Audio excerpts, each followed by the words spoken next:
સાંભળો સાંભળો સાંભળો મિત્રો, 150 કરોડ રોકડા, 129 કિલો સોનું અને 75 લાખના હીરા. આ કોઈ મારા તમારા દેશના ઉદ્યોગપતિની સંપત્તિ નથી. આ એક મંદિરના પૂજારીને ત્યાં રેડ પાડવામાં આવી છે અને એ ઈડીની રેડમાં આટલી વસ્તુ મળી આવી છે. વિચારો મિત્રો, આજ મારો ને તમારો દેશ આધ્યાત્મિકતાથી હટીને ધાર્મિકતા તરફ જાય છે. માત્ર ટીલા ટપકા કરવા, કથાઓ કરવી, લાખો લોકોને ભેગા કરી માનવ શ્રમ બગાડવો. મિત્રો, ક્યાં સુધી આ ચાલશે? વિચાર કરો, મારા ને તમારા દેશમાં શિક્ષણ આટલું બધું મોંઘું થતું જાય છે. જે બિલ્ડિંગ પાયાથી લઈ અને ઉપરના માળ સુધી માત્ર દાનના પૈસાથી જ ઊભી થાય છે, એ બિલ્ડિંગની અંદર પણ વર્ષના 1,80,000 રૂપિયા બાળકને ભણવાની ફી લેવાય છે. મિત્રો, જાગો તો સારું છે, ન જાગો તો અમારા જેવા અનેક લોકો કદાચ બરડા પાડી પાડીને પણ જો કહેવામાં આવશે તો પણ મારા ને તમારા દેશમાં આવા લોકોથી બચી નહીં શકાય.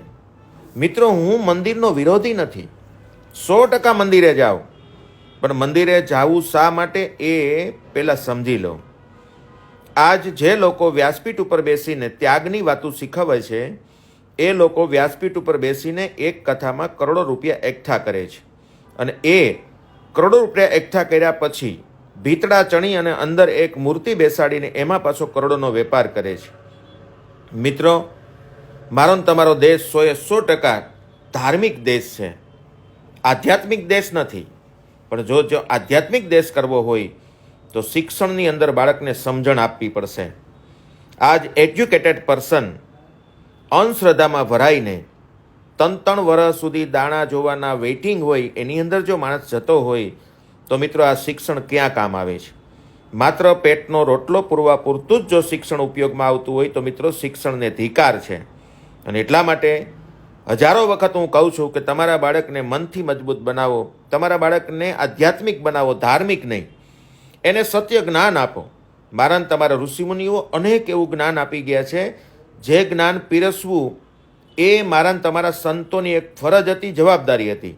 એને બદલે આજ એક મેળાવડામાં અબજો કરોડો રૂપિયા ભેગા કરી અને પોતે સુખ શાંતિને સમાધાનમાં, જે સંત સાદો હોવો જોઈએ, સીધો હોવો જોઈએ, સરળ હોવો જોઈએ, એને બદલે ફેસિલિટીમાં ફરતો મારા ને તમારા દેશનો સાધુ થઈ ગયો છે. મિત્રો, ચાલો આમાંથી બહાર નીકળી અને મારા ને તમારા બાળકને માત્ર શિક્ષણ નહીં પણ ભારતીય સંસ્કૃતિનું સાચું નોલેજ આપી અને એને મંદિરમાં ક્યાંય ખોટી રીતે 1 રૂપિયો ન દે આવો બનાવીએ. ખોટો પૈસો 1 રૂપિયો પણ ક્યાંય મિત્રો દેવો નહીં. પોતાના બાળક માટે, પોતાના જીવનના ઉત્થાન માટે વાપરવો.